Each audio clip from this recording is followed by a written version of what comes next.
It's the weekend, it's time to do a little bit more on the car. And in this video, I'm actually going to just have a quick look at some of the things that I could do. Not necessarily going to say I'm going to. During the week, I went for a drive. The engine was cold. Previously, when I've been driving the car after doing a bit of work, I've been letting the engine come up to temperature and I've not had any problems. However, this time round, during the week, cold engine, and although it started perfectly, as I was driving off, I ended up with quite a lot of hesitation as I started to put some load on the accelerator. And I think what I'm going to do is do a few checks, just see what could be the cause of that. Now, one of my friends on the Rover forum has suggested actually I look at the one of the things I could look at is the breather hoses, and as previously mentioned, that one's looking quite a bit perish there. And I've got sort of oil sort of weeping out of that. At the breather itself, that's, or that end, again, that's looking a bit I don't know, not particularly pleasant. So I was thinking I can make some changes there. I also know that this breather here as well has got a crack in it, and if I think about it, I suppose this must be releasing pressure from the rocker covers. So as pressure starts to build up, it's got to go somewhere. We don't want it to stay in the engine itself. So if it comes up to here and then goes into the air box, and then that must be then, I don't know, funneled back into the engine. And I guess if that's not great, then that's not going to be doing its job efficiently. And as it all warms up, it's you know, it's absolutely fine.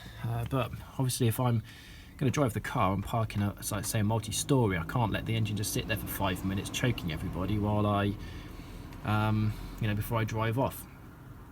Other than that, it's really good. And these MagnaCore leads, I invested and paid some extra money. When the engine was warm, the power delivery was really smooth. I'm really pleased with those. So that's good. So that's one thing I was going to think about. Another thing is these speaker shelves. So I've been meaning to do something about them. So this side is warped a little bit. I did have a leaking rear windscreen, which that was taken out and put back in. And if we're going to have a look on the other side as well, this one, I mean, this was like it when I bought the car, but that, I don't know if you can tell, that is actually really quite warped. And they're just, it's like a kind of pressed cardboard. And I saw on Facebook that somebody had basically taken, what do we call it, PVA glue, and mixed it and then pressed it. So I bought some clamps, I bought some glue. I was going to give that a go.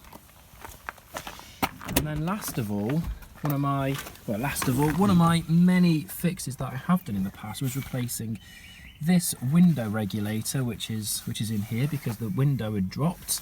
Unfortunately, the window sticks on the way down, so that's a bit sad. I really want to try and get the heater going, all the flaps moving and things like that, but that means all of this has got to come off, and I don't really want to remove all that in a bit of a hurry. And then I suppose the very last thing is, again, one of my fixes. I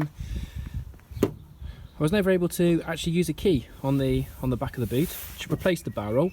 In dismantling everything and getting everything to work, unfortunately, the central locking doesn't actually operate on that anymore. I was going to investigate that. So that's a quick walk around the car, and we'll see what I decide to do.